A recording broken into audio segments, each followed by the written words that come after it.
أعوذ بالله من الشيطان الرجيم بسم الله الرحمن الرحيم لا حول ولا قوة إلا بالله العلي العظيم الحمد لله رب العالمين وصلى الله على محمد وعلى آله الطيبين الطاهرين اللهم صل على محمد وآل محمد.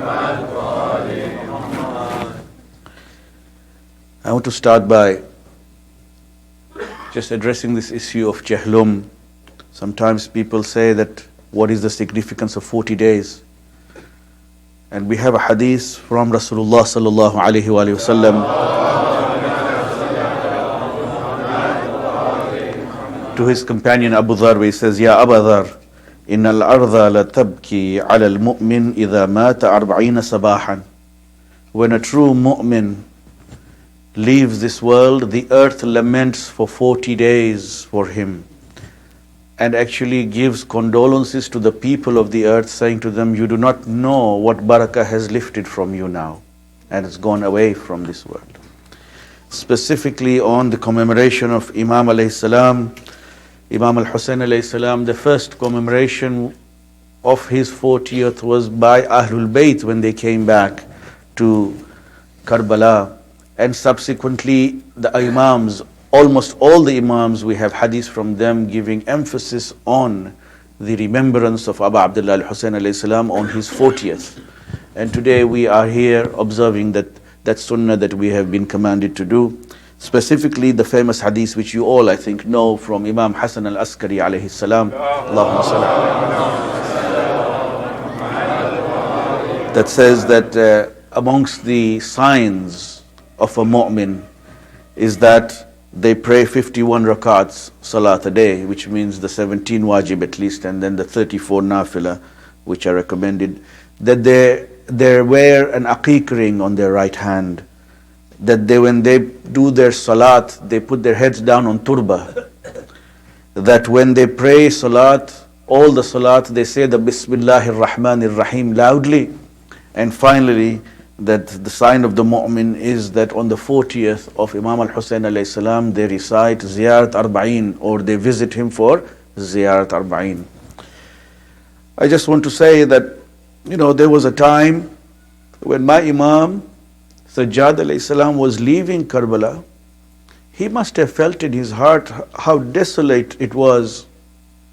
But today you look at Karbala, it is like, when you are walking towards Karbala, those who have walked, may Allah subhanahu wa ta'ala take them again and again. Those who haven't, it is something that you should try to do at least once.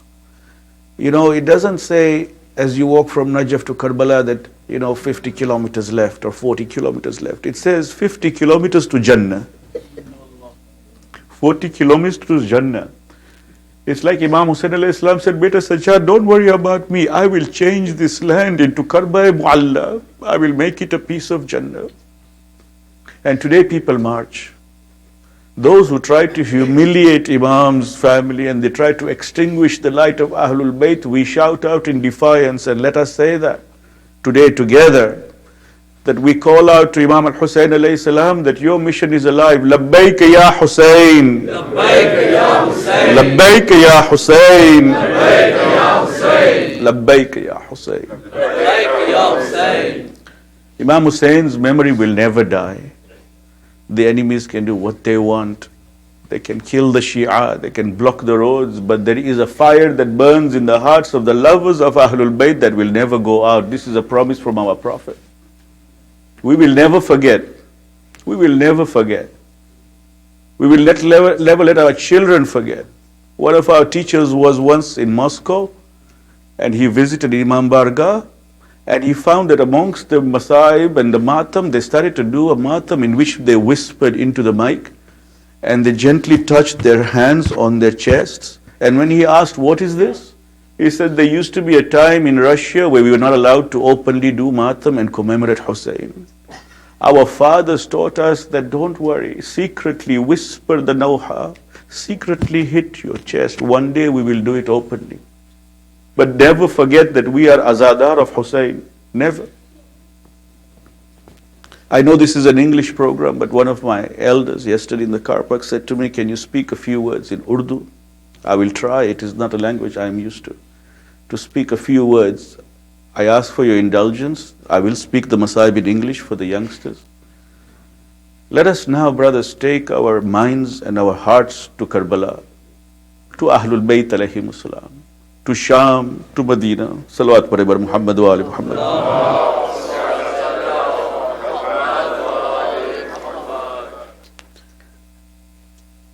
ایک دن وہ بھی آیا کہ شام کے زندان کے اندر یزید کا قاصد آ کے کہنے لگا کہ یزید چاہتا ہے سجاد کو ملے.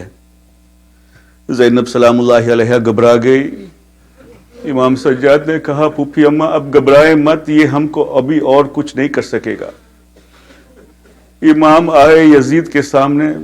یزید ملعون کی جرأت دیکھے, کہنے لگا خدا کی لعنت ہو ابن زیاد پر, اس نے تو بہت زبردستی کر دی, ورنہ ہمارا ارادہ نہیں تھا کہ آپ کے بابا کو قتل کر لے جائے. کیا سجاد ہم یہ خون کا بدلہ دے سکتے ہیں آپ کو؟ ہم آپ کو پیسے دے سکتے ہیں, یہ جس کو دیا کہتے ہیں, جو اسلام کا قانون ہے کہ ایک مسلمان کسی اور مسلمان کو ارادے کے بغیر مار دے تو اس میں ایک دیا ہوتا ہے, بلڈ منی ہوتا ہے. یہ ملعون امام کو کہہ رہا ہے کہ کیا ہم حسین کا خون کا دیا دے سکتے ہیں آپ کو؟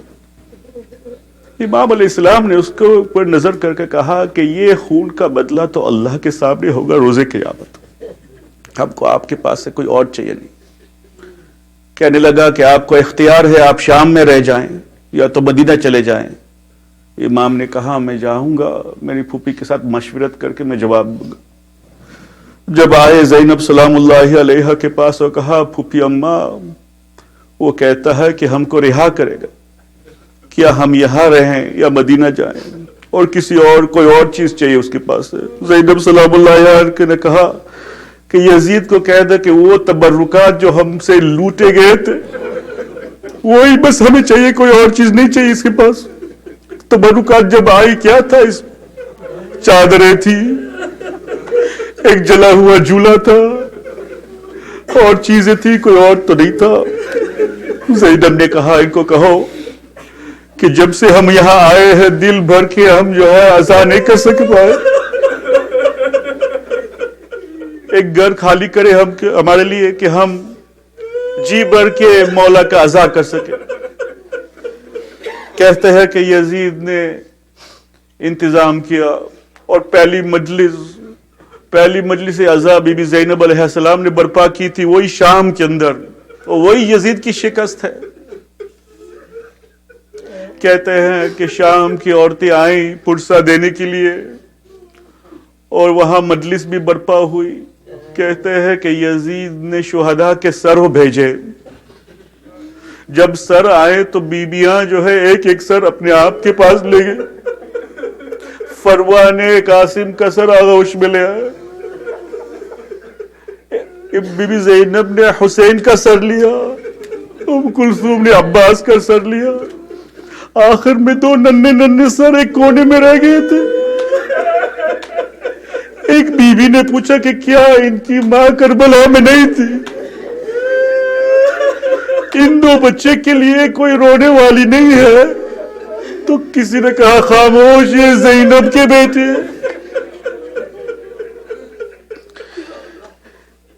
قافلہ تیار ہوا جانے کے لیے. بی بی زینب سلام اللہ علیہ نے ام کلثوم کو کہا بہن کلثوم ہماری بھابھی رباب نہیں نظر آ رہی, کہاں ہے وہ؟ ڈھونڈنے نکلے تو دیکھا کہ ایک ننھی قبر کے پاس رباب بیٹھی ہے. زینب سلام اللہ نے کہا بھابھی جان اب ہم کو جانا ہے یہاں سے مدینہ کی طرف. تو اس نے کہا یا زینب اس دنیا میں میرے سرور کے علاوہ میرے پاس دو چاند تھے, ایک تھا علی الاصغر اور ایک تھی سکینہ. علی الاصغر اس کے بابا کے پاس ہے, اس کے سینے پہ لیٹ رہا ہے, لیکن یہ میری سکینہ یہاں, اس کے پاس کون رہے گا؟ ہم چلے جائیں گے تو اس کے اوپر گریا کون کرے گا؟ اجرکم علی اللہ, اجرکم علی اللہ. The caravan of Imam al-Hussein alayhi salam now prepares to leave Sham. Bibi Zainab says to the Sham ladies, we have left something of us here. We have left a little girl behind. Fazuruha, wala tansuha. Visit her often, do not forget her. Imam alayhi salam now has still got an iron collar fitted around his neck. They bring an iron smith who breaks this lock, leaving behind wounds of punctured wounds in the neck of Imam alayhi salam. The caravan of Imam al-Hussein alayhi salam is placed under the guidance of Bashir bin Hazlam, who will lead them into Medina.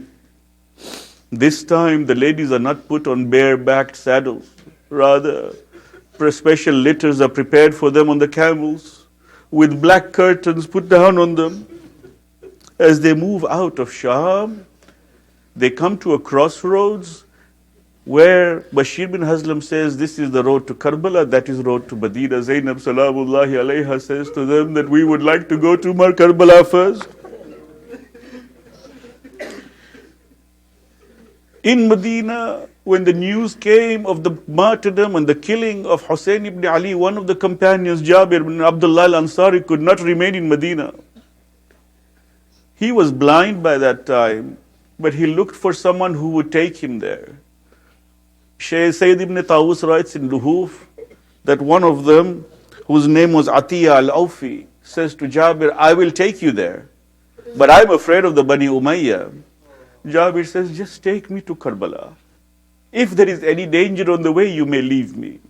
It is said that a few days before Chehlum, in fact this hadith is by Atiyya al-Awfi himself, he said, we reached Karbala. An amazing transformation came over Jabir. He began to shake. He came to Furat and he did ghusl. Then taking small steps and reciting Allahu Akbar, he came to the grave of Hussein. He said to Atiyya, I cannot see the grave. Take my hand and place it on the grave of my master. He said, when I took Jabir's shaking hand and placed it on the grave of Hussein, he said, Ya Hussein! He began to cry and he fell down unconscious on the grave. I sprinkled some water onto his face. He woke up and he said, Oh Hussein, it is your uncle Jabir. Why do you not reply to my salam?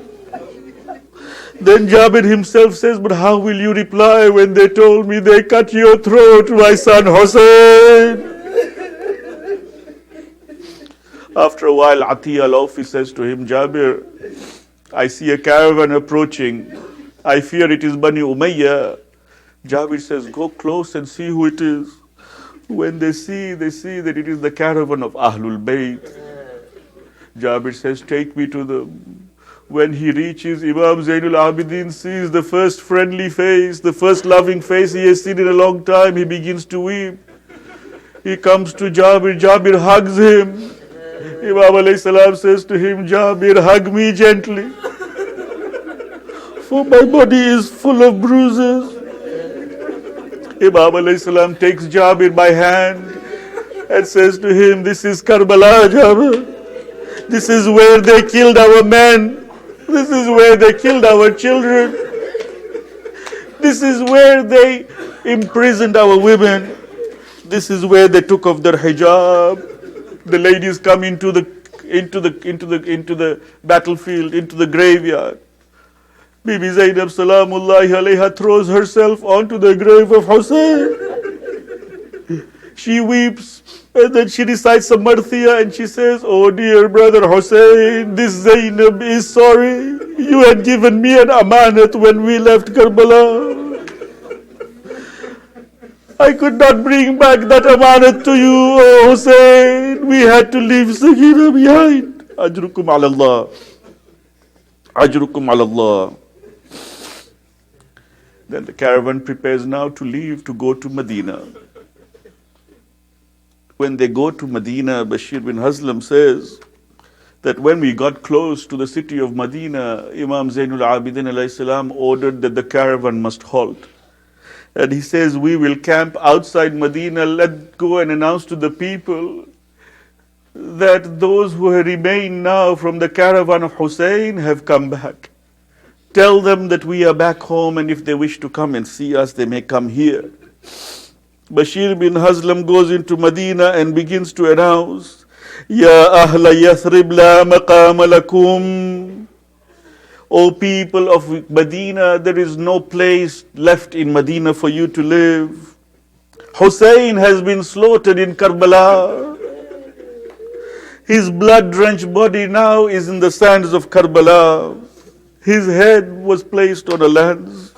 The people gather around. People gather around to welcome. Amongst them, there is one lady who is walking slowly. She is Baneen. She had reached an old age by then. When Baneen heard about this was before this event, she heard. There is poetry that is attributed to Baneen. If you get a chance, read it. She says in that poetry, they tell me that Hussein was killed. I could not believe it. But then I heard that Abbas was killed before. If that had not been true, I would not have forgiven my son. Then she addresses Abbas in one of the poetry. She says, Oh, my brave knight Abbas. When men fall from horses, they reach out with their arms to protect their face. Oh, Abbas, they tell me that you fell after your hands had been cut off. How did you fall, my son? Baneen comes out. In one report, I heard that she comes out and an elderly lady comes to meet her. Baneen says to her, Oh lady, I will meet with you. It is okay, but first I need to meet with Zainab. The lady tells her, Oh mother Baneen, it is Zainab who has come to you. It is I, Zainab, who has come to you. There comes a time now when Zainab Salamullahi alayha comes towards her home. Abdullah bin Jaffer is there. She begins to recount to him what happened in Karbala.